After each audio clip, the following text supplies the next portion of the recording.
All right, cool. All right, thanks everybody. Hi, I'm Paul, head of community for the Data on Kubernetes community. We're here today for our DoK Talk. We have Viktor Gamov, principal developer advocate from Confluent, who's going to be talking about scaling real-time analytics with Apache Pinot on Kubernetes. So before I hand things over to Victor, I'm just going to go over a few community updates here for you. So first, I just want to give a special thank you to our gold sponsors, Google Cloud and Percona, as well as our silver sponsors and our community collaborators. So, and just welcome our new community collaborator, Vitesse. So, thanks to them. So, just an update, just to remind you, DoK Day will be at KubeCon North America in Salt Lake City on November 12th. To be able to attend that, you need to get the all access pass to KubeCon to go to any of those co-located events. And the passes the prices increased to just recently, and I don't think it will bump up again until like a few days before the event. So you still have some time to get your all access pass. The schedule is out for DoK Day. You can scan that QR code, and that will take you to the schedule. Also, just want to give a special thank you to Percona for being a gold sponsor for the event itself. So thanks so much. And then also coming up before KubeCon North America even happens, KubeCon EU 2025 will be in London, England, and April 1st through April 4th. The CFP is open now, so if you have a proposal and you are a talk that you want to propose, you can submit that through November 24th. And you can scan the QR code there to take you to that page. And just to clarify, this is not for DoK Day at KubeCon. This is for KubeCon itself. But yeah, if you've got something to talk about, we want to hear it. And then upcoming events. So we've got another DoK Talk with Florian Coulimbel from Dell Technologies. That's on, oops, I didn't change the date there. Sorry. I believe that's actually on October 15th. Sorry there. And then the town hall will be on October 17th. And we have a couple talks. So we have someone, Michael Levan from to talk about Kubeflow. And then we also have Nelson Capaldi talking about big data on Kubernetes, the book that he just put out. So yeah, you can register for those events on our meetup page. Lastly, if you want to join the community and get involved, just go to scan that QR code. It'll take you to the community page on our website. And then if you're interested in sponsorship, you can scan the QR code on the right. All right, well, that's it for me. And I hand things over to Victor, who will get started with his presentation. Thanks, Paul. All right, folks, can you see me, hear me well? Yeah. All right, so now we can see some slides, hopefully. Yeah, I see your Okay. yeah, there you go. Cool. All right, everybody. It's time to talk a little bit about the real-time analytics and how this all fits together on Kubernetes. And in this case, real-time analytics is something that you will be implementing in your application, and Kubernetes aspect is the way, where you would put this, how you deploy this, and what kind of interesting, I don't want to say pitfalls, but what you need to keep in mind when you will be deploying scalable distributed database like Apache Pinot for Kubernetes. Before, if you need to jump off from this presentation, it will be recorded. But also, if you want to play around with this, there's a comprehensive guide on pinot.apache.org website about Kubernetes. We covered different flavors of this fantastic technology, including major cloud providers and even obviously local deployments as well. So if you follow this link, you'll find this guide, but I will walk you through some of the basics of the Pinot and how everything lays out into the Kubernetes setting. Hey, Victor, Right? real quick. We're not seeing your full screen slides if you were sharing a link. We're seeing the like the application with the thumbnails on the left. Let me see. Let me do this one more time. And if you will be able to see my full screen now. Give me a second. It's something with the Zoom, I believe. Let me try it one more time. Sure. Have you ever tried to turn on and turn off? So let's see. Um, can you see it Yeah, right now? there it goes. Perfect. Yeah. Okay, cool. Yeah, my name is Viktor Gamov. I work as a principal developer advocate at a company called Confluent. At Confluent, we built a managed service for Apache Kafka, but before that, I was with a company called StarTree, where we were building managed service based on Apache Pinot, and the transition happened very quickly, and we decided to go on with the subject because there was a lot of interest about this. So. Um, I build highly scalable, highly available hello world applications. Most of the time they are over-engineered, but hey, what would be the fun not doing so? I'd like to give you a quick insights because not many people are familiar with this concept of real-time analytics and where we lay out this new category of the software. Generally speaking, people are very much familiar with term analytics and analytical queries or OLAP databases. And but this is kind of like the use case that I will be talking about. Slightly evolved from your typical analytical like data warehouse type of use cases. So I would like to show you a quick diagram that includes two axes, X and Y. On the X axis, we will have, like I have, a internal and external like type of analytics and things with batch and real time. So the traditionally analytics are historically, inherently, they are batch. You have some person sits in the corner office and received reports like maybe every Monday about the last week business. And this report was produced through either some bad job or someone compiled this report before beginning of the workday on Monday. And building these kind of like a reporting use cases, it was like historically internal thing that helps people to understand how to run business. And again, it was a batch. You need to wait until all the data is collected. You need to wait until all the trades or all orders are fulfilled. And usually by the end of the business day on Friday. So you need to wait for a batch to be finished. Some of the dashboards that also might be updated during this the same period of time.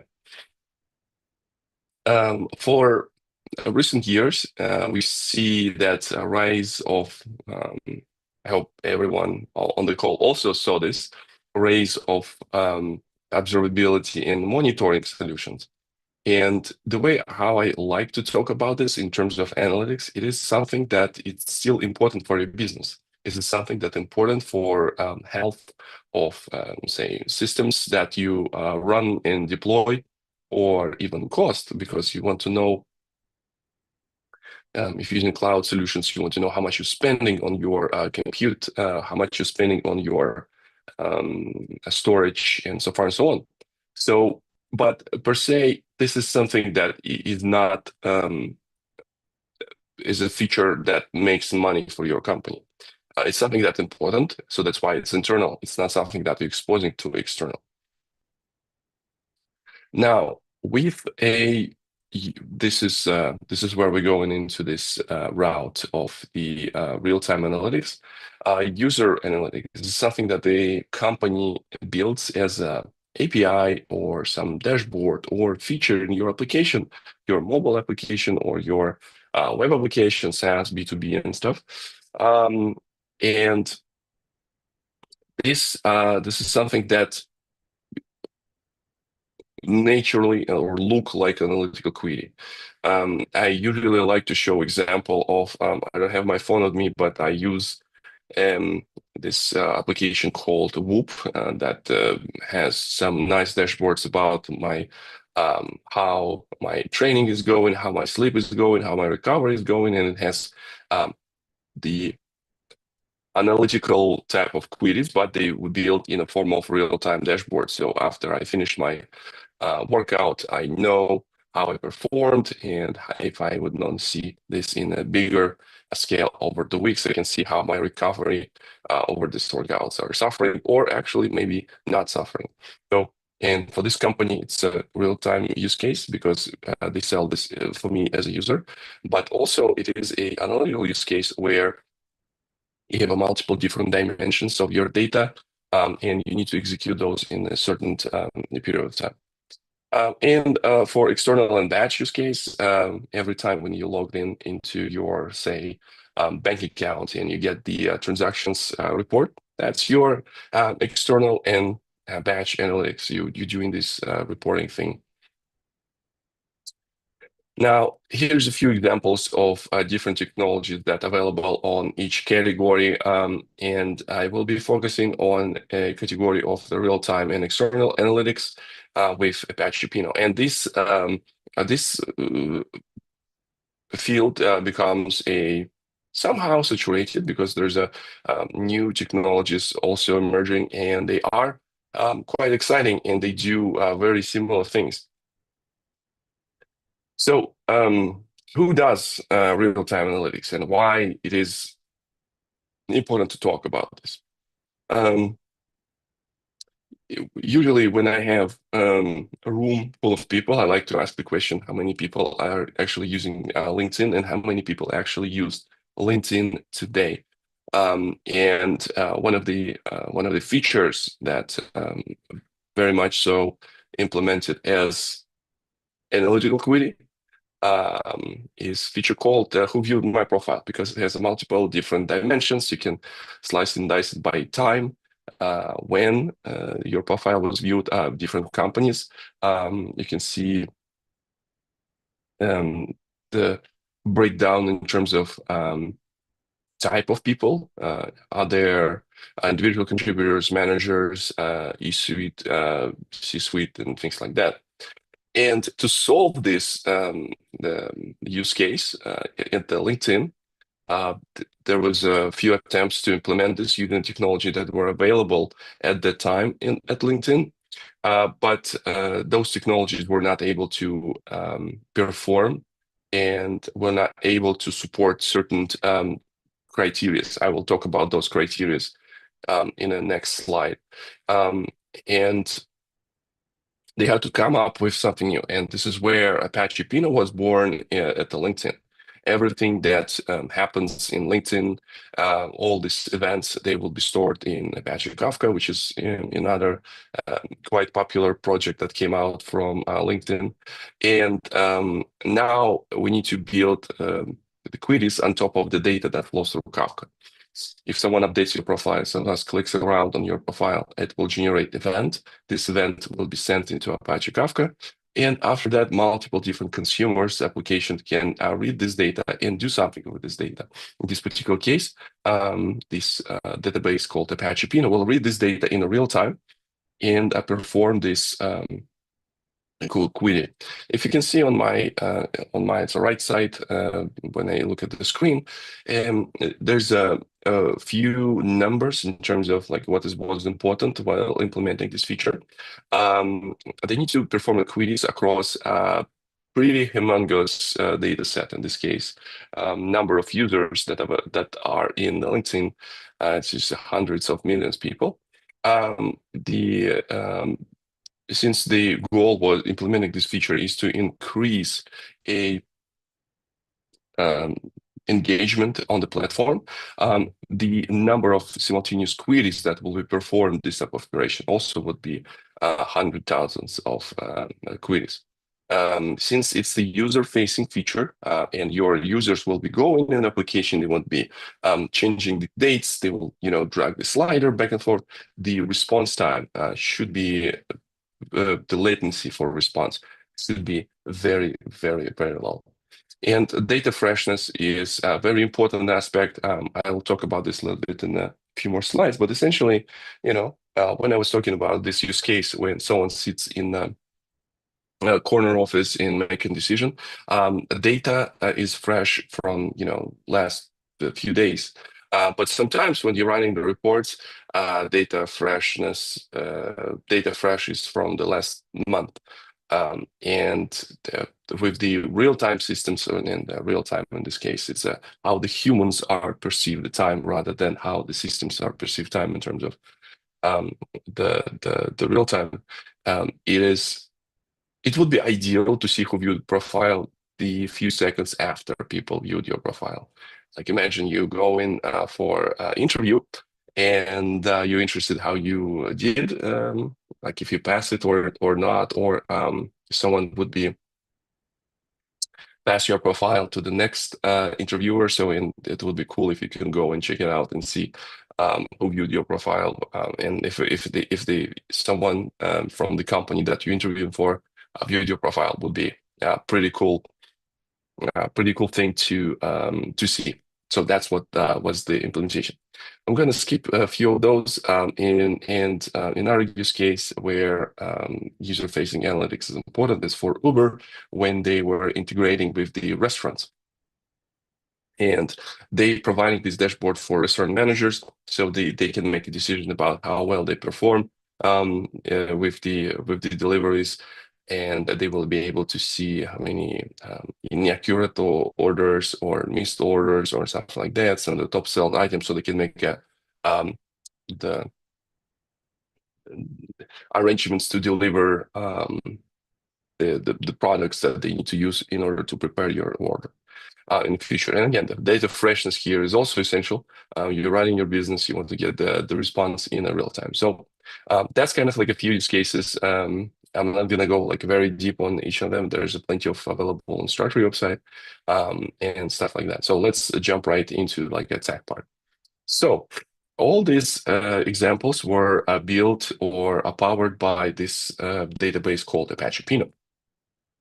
It is a real-time distributed OLAP database designed to serve OLAP workloads on a streaming data with extreme low latency and high concurrency. So a couple things here. We're going to be focusing on those things when I will explaining the architecture of the Pinot and how this will be laying out into the Kubernetes world.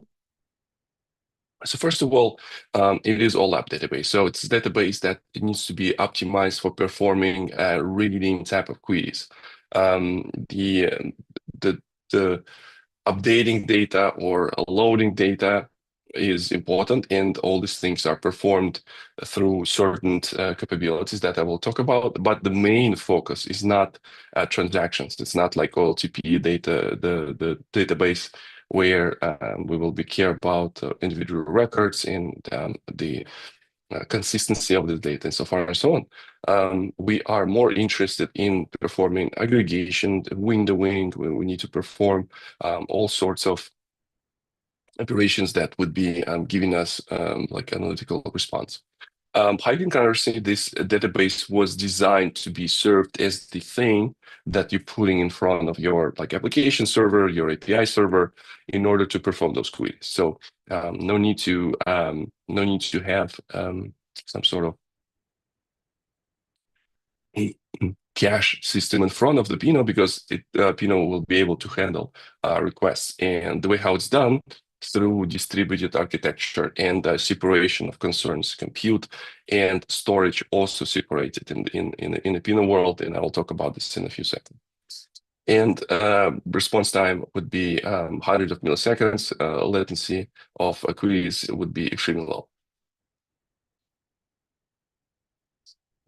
Probably the second most important slide. First most important slide was slide with the link if you want to go and grab the quick start for the Pinot. The second most important slide for you to understand what's the properties of real-time analytics is very low latency, high concurrency of queries, and very up-to-date freshness of data that will be placed in a database. And in order to put this in perspective, what I'm talking in numbers, latency low as tens of milliseconds, concurrency, hundred thousands of concurrent queries, and the freshness of the data, seconds or maybe less than seconds until the data will be available for querying. So we cannot wait until the data would be fully populated. Again, if we're talking about real-time use case, even though Pinot supports batch use case as well. So if you have data that is not so fresh, which is also fine, Pinot can handle this, but the main focus is to serve streaming data and make this data queryable almost immediately. So it's a distributed system, and separation of compute and storage performed on the cluster level. I'll talk about this and I'll show you a few examples. We have the server that is a component that will be responsible for the managing storage and how the data would be stored, and the broker that will be responsible for performing queries. So the performing queries is the compute, and storing data is the storage. Since it's a distributed system, the must requirement is to have data reliability, so the data will not be lost, and there's a plenty of replicas available. Data is sharded across multiple nodes in order to perform parallel queries, and those data also replicated in order to preserve the copies of the data in case of network failure, since it's a distributed system.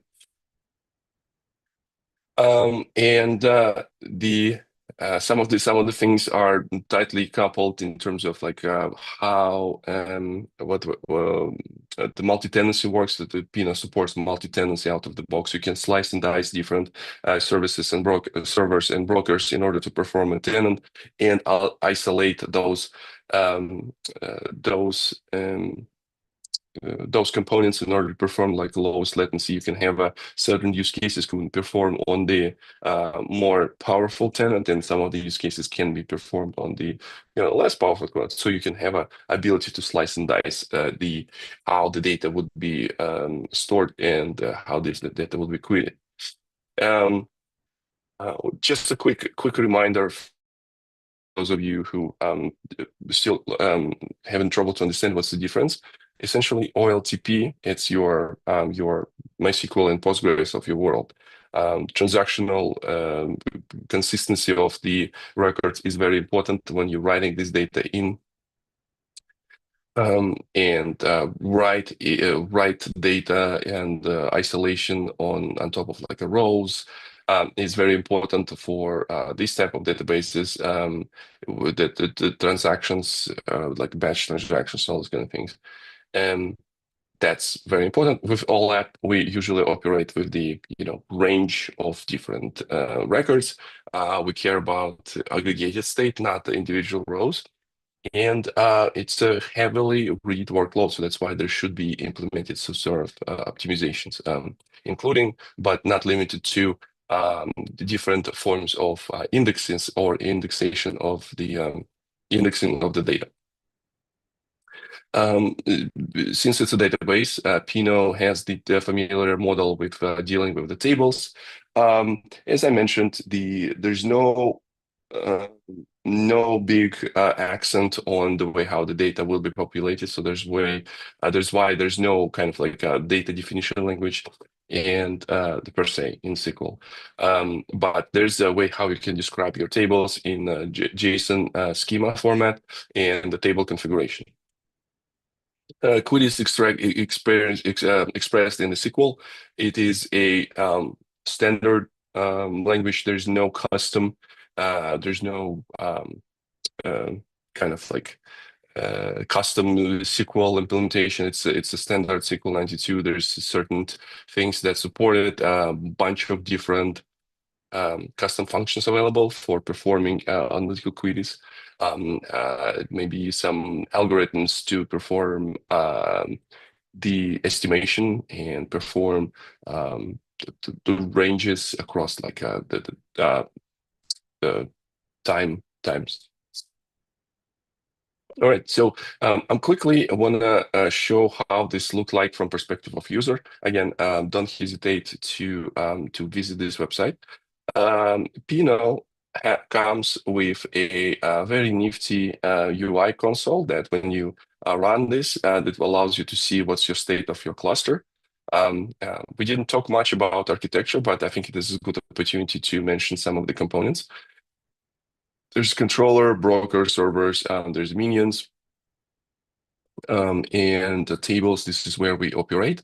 And naturally, when you expect this database provide the queries for you, you go into Query Console. Right now, I do have two tables configured. There's some airlines data that is constantly generated and pumped into Kafka topic, and this data from Kafka topic is extracted in Pinot and available for query. So let me give you idea what we're talking about in terms of number of records. So when I run this query, let me show you. So right now I do have around 9,000 9,000 records. When I run this again, this number would should potentially change, or my data generator just stopped. And if I will perform some queries to show you what is going on here, I do have a scratchpad to show, say, let's see if we can find 20 the most busiest routes. In this particular case, we will have information about origin and destination. That's going to be airport code, and we're going to see how many flights in this record. We are getting this origin, destination, and order by flight count. So when I run this query, it gives me this the most busiest route. As expected, the East Coast, West Coast, and West Coast to East Coast flights were also quite popular from LAX to JFK, or there should be something. Yes, for example, JFK to LAX. Overall distance we have. This is the example of the type of queries that you will be able to perform. And in order to execute this query, the result came out with the 15 milliseconds. When I run this one again, again, the database right now runs in a very, it's always funny. It's always funny to talk about the scalable system and use the laptop for a demo. So, but I exhaust my budget on using cloud resources this month. So I'm sticking to laptop, and maybe I will return with some recorded demos that will be using normal cloud system. But, here's the idea. So database, queries, and stuff like that. So let's jump into architecture, and I'll have Paul to validate if my screen is still visible and people will be able to see the slides. Yeah, it looks good right now so far. Yeah. I don't know what happened at the very beginning, but hey, it looks like we went through this and it works fine. Yeah. So distributed system, and distributed system requires to be data sliced in a certain order in order to manage this. And the way how it's done in a Pinot, the tables are sliced into segments. So as many of you know, there are two very big problems in computer science is cache validation and naming things. So segments is the very similar synonym to shards or partitions, but let's call it segments for some reasons, not to stick to traditional the nomenclature for databases. But segment will be representing the actual file that will hold your data. And this is a very interesting part where we're gonna see how it's done, and after that I'll show you how it's handled on the Kubernetes as well. The segments can be created when we're talking about the special type of. And there's two types of tables: offline and real time. Offline is just a name; it's not offline. It's just the way how segments are created. They created outside the cluster when the data would be ingested. We have a batch job that will be ingest this data into Pinot. And it's not put this inside the Pinot immediately. It puts this inside the segments, and after that, the server will update its metadata to know which files need to be retrieved. So it's talking about a very much distributed and fully kind of separated architecture. All those things can be scaled and moved around separately. There's APIs available in order to configure this, or command line tools in order to perform these jobs.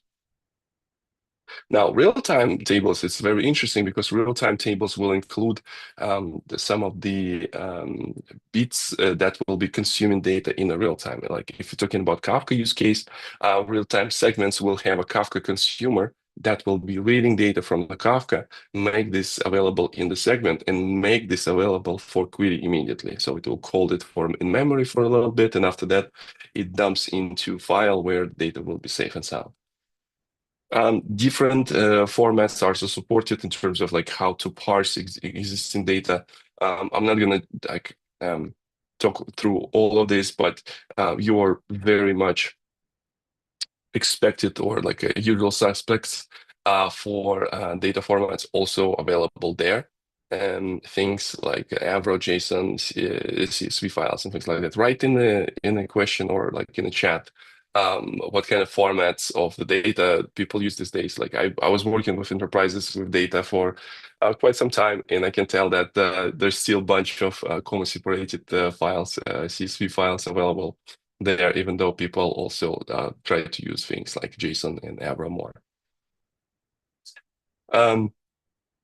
So as I said, table is divided by segments. Each segment would be spread across servers. And this is a little bit, we're going into a little bit more on the details how the segments are implemented, but let me better to show you in like a visual aspect. So essentially we have a record that will represent a clickstream event. So when you go into a website, we capture kind of like a user IP address, what kind of method was invoked, what kind of path and things like that. So we can run analytics and see what's the most visited routes on our website.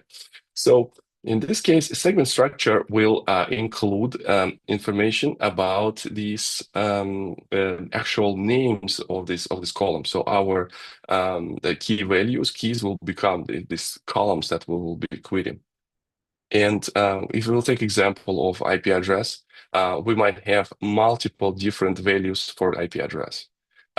Within we have like thousands or like tens of thousands or even million records that will include clickstream data, and there would be a variety of different IP addresses. And all this information for IP addresses will be stored inside this columnar data structure inside the Pinot segment. Why? Because it would be much easier to perform aggregation value across the column. And since we're loading this data, we have a liberty to do a little bit transformation of the data. So we have this clickstream data in a format that I just showed you. We define the schema of this table, and the Pinot, the minion that will be reading and parsing this file would know how to place all these IP addresses inside this segment. So instead of going through slides, let me actually show you how things look from perspective of a Pinot cluster here. There's a let's go with the table since we already touched on tables. So we do have this airline stats real-time table. It has a few things here. So we will start with table configuration. So table configuration, oh no, let me start with schema. So the way how it looks like, that schema will define, as you expected, the name of the column and type of the column and the type of the data that will be stored there. We do have information about the airline ID. We do have information about the airports. And as you can see here, is 79 different columns. So it is a big table with a very kind of like a wide structure. There's a bunch of different columns available. Some of them will be dimensional columns. Some of them will be the metrics. So let's see if I give you example of any. Yeah, so for example, date time. There's a date time also available, so we can perform range queries. Now, the next thing with this table, we also see a segment, so actual files that will include this data. And when I click this, we start getting something very familiar for Kubernetes folks. And we know that this particular segment would be served for particular server that is deployed on my Kubernetes cluster. And there's a bunch of things that they can configure in this. And specifically, there's a URL if you need to download this segment, so do a backup of the file or whatnot. And when I go with we do have a servers, that one server for now that will be serving all the data. My broker that will be responsible for querying, and my controller that is right now serves UI, but also manages consensus of this cluster. Let me quickly show you the way how all these things are organized here. Yes, Paul, I see you have a. Yeah, we have one question here. Please, by all Uh, means. what is the purpose of heap memory in Pinot Server regarding the segments? What happens in the heap memory and direct memory for Pinot Server? So it's a very interesting question because we might be again have some different understanding of nomenclature. If we're talking about heap memory, so in Java, in the Java world, Pinot written in Java, and it uses JVM to do some like low-level stuff, including like memory management. The heap will be used for everything you expecting. It's all the like Java objects will be stored there, and all these things that will be responsible for you're reading data from socket, you turn it into something, you write it in files, so everything would be um, stored in a heap, and there would be garbage collector that will be cleaning up if the stuff would not be used, and things like that. So out of the box, direct memory is not used. So for example, there's APIs that allows you to use not the Java heap memory, but the memory of your operating system. There's some extensions. For example, StarTree Cloud has the kind of like ability to do some cool things with the upserts, and they do use some of the direct memory, but we're not going to touch this today. So imagine everything is in just Java heap memory, if I understand the question correctly. All right, great, thanks. So this is how this structure of the brokers and clusters would look in a nutshell, because I'm kind of like want to go into the demo, so I don't want to spend much of the details. Don't hesitate, because I post the um, um, full-blown training. It's freely available on the StarTree YouTube channel about like all the cluster organization if you want to learn more. But for sake of this conversation, I want to give you like a brief overview. Now, we use Zookeeper to store some of the metadata, and none of the brokers will talk to Zookeeper directly or servers. They will be talking to controller, and controller, that's the brain of operation that will be responsible for updating metadata, how these what kind of segment servers are serving, and what's the cluster structure and stuff like that. Servers will be responsible for managing storage. And there is also a component called datastore that allows you to kind of sort of like have a backup of your data. It's not tier storage. We're not gonna do multi-tier queries at this. It is a backup. So for example, if the server starts and realizes that, oh, there's no segments where I can get them, and it can go to datastore and download the segments from the backup. Datastore is usually S3 compatible object storage to do these backups, where the server usually handles some of the local files. The installation wise, there's a open source available Helm chart to allow you to install this Pinot cluster into your Kubernetes cluster. So for now, it is a very small cluster, but that includes all required components. We do have a Zookeeper that will be used by controller itself. And when I'm using this query console feature, I'm actually hitting the controller. As you can see, there's my port forwarding is configured to hit a controller container.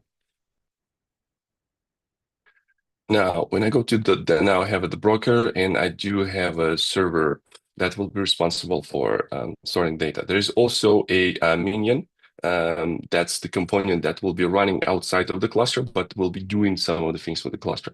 Minions can do backups, Minion can do data ingestion, and data compaction, some other kind of like, think about this as a kind of servant for the cluster. If the cluster is GRU, so the minions will be serving GRU.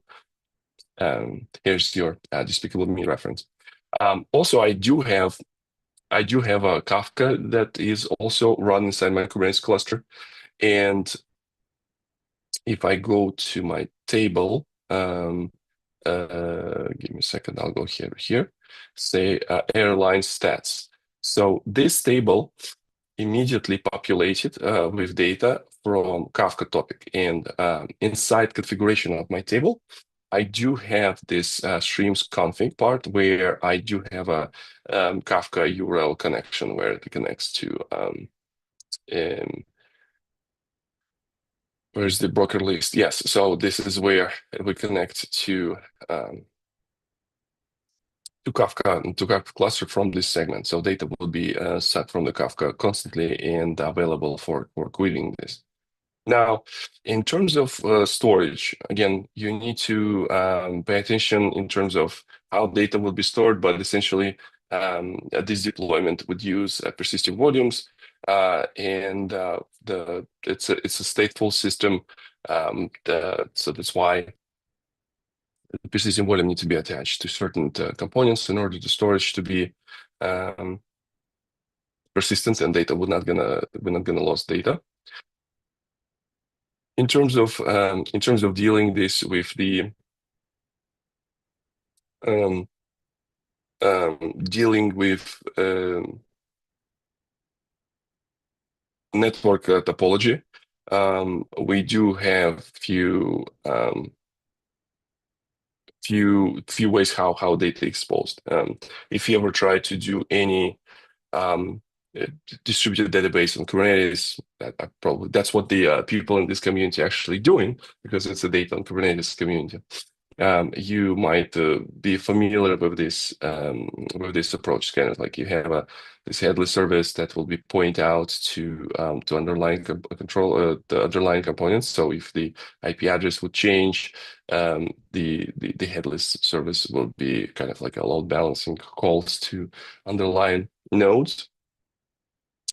Yeah, so when you will be configuring things, so let me show you config map. When we need to configure a jobs for this,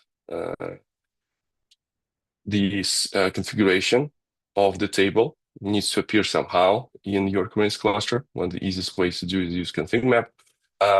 And there is a special utility that will do the configuration of this table. So here's the JSON of this real-time table configured. So there's a bunch of things. And if I will go and show you jobs, say if I need to create a table, let's see, describe if I will have ability to do this. We need to call a Pinot API or like Pinot CLI in order to create a table with, there's a command called Pinot admin. And when we pass this argument at the table, we specify a schema that will define the structure of your data. And we need to pass a configuration. And after that, we need to pass this information to controller. So controller will make this happen. Same thing with the job that will be loading data into Kafka. There is a example built into Pinot, so there is a way how to generate data inside the Pinot, inside the Kafka, and after that, this data will land in Kafka, and after that, will go to Pinot. So in this case, stream Avro into Kafka will perform this data generator. So Pinot comes with a set of examples that you can explore yourself and play around and see how those things are going. One more time, let me quickly show you what I'm talking about. And when I go to I will do, okay, I have this one. Um, there's examples of how you can use this locally with the Minikube setup, EKS, GKE, Azure Kubernetes Service. So the Pinot is a database, but you also want to expose this data to subsystems. Also, this example shows you how you can use technology like Apache Superset in order to build visualization. So you can check this out in this description, and this is where you actually get started. Now, there's a very vibrant and active community. If you have questions about this, you're getting started, you're looking forward to find the things and how you can, to play around with things. Just go to go there in this like a Pinot community and ask your questions. So with this, I think I'm might take some questions that available from the community if we have anything. But my name is Viktor Gamov, and as always, have a nice day. Mr. Gamov will take some questions now. Cool. Yeah, so if anybody has any more questions, add them in the chat. Um, I have a question. Well, wait to see if anybody has a question, which is, so how does Apache Pinot compare to like other real-time analytics solutions like Druid or ClickHouse? So at its essence, they are all doing very similar things in terms of kind of like getting the access to streaming data and performing certain, the queries of this. In terms of like the similarities and differences, everything goes into details. For example, ClickHouse is very tightly coupled system, again, but not the. I'm not trying to say that's the worst, the bad, or good. It's just different. So Pinot is highly distributed in terms of like each component can be you can create each individual component like separately. In the ClickHouse, just the one binary and things like that. Pinot is super powerful when you need to deal with the data that might change. So Pinot has a very powerful feature with upserts where the stream of data will stream the data in for a particular key. The value might often change. Pinot handles this flawlessly. So there's a talk that was recorded at the Real-Time Analytics Summit, not this year, last year, where a few people from community, including the ClickHouse community, Druid, and Pinot community, were talking about these differences. So I highly recommend to look it up instead of me going there, like spending the time on doing the check marks and stuff like that. All right, awesome. Thanks for that answer. Oh, we have one more question here. So how to scale the Pinot in Kubernetes? Will enabling HPA and having a job to rebalance the tables when there is any increase, decrease in server count or any other efficient way?